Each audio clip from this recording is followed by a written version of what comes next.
Praise the lord, షాሎም, hallelujah. Jesus loves us so much. ఈరోజు పరిశుద్ధ గ్రంథం నుండి ఇర్మియా 24వ అధ్యాయం 6వ వచనంని క్లెయిమ్ చేద్దాం. పడగొట్టక వారిని కట్టెదను, పెళ్ళగింపక వారిని నాటెదను.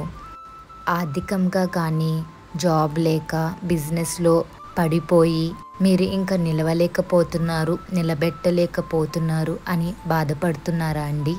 ఏలియా గారు పడిపోయిన బలిపీఠాన్ని తిరిగి కట్టారు కదండి.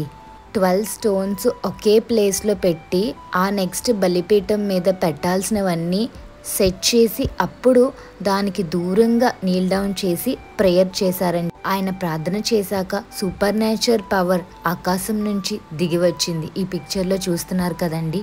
సో బలిపీఠం కట్టిన తర్వాత యేసయ్య ఇన్వాల్వ్ అవ్వడం జరిగింది కదా. సో విశ్వాసంలో, భక్తిలో ప్రేయర్ అనేది ఫస్ట్ మీరు బిల్డప్ చేసుకోవాలండి. ఆ నెక్స్ట్ యేసయ్య మీ జీవితంలో ఇన్వాల్వ్ అయ్యి కార్యాలు జరిగిస్తారండి. సో ప్రార్థనలతో మీ యొక్క లైఫ్ని బిల్డప్ చేసుకోండి. ఆ నెక్స్ట్ యేసయ్య ఇన్వాల్వ్ అవ్వడం జరుగుతుంది. పడిపోయిన దావీదు గుడారమని దేవుడు కట్టించారు కదండి. యేసయ్య ఇన్వాల్వ్ అయ్యారు కదా. పోయిన బలంని దేవుడు సంసోని గారికి తిరిగి ఇచ్చారు కదండి.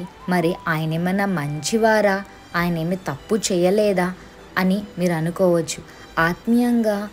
ఆత్మీయతను తను పోగొట్టుకున్నారండి, విశ్వాసాన్ని కూడా పోగొట్టుకున్నారు, తప్పు చేశారు, భక్తిని కూడా విడిచిపెట్టారు, అన్యులతో సహవాసం చేశారు, బ్యాడ్వి అన్నీ చేశారు. కానీ లాస్ట్కి యేసయ్యని ఫర్గివ్ చేయమని అడగడం జరిగింది.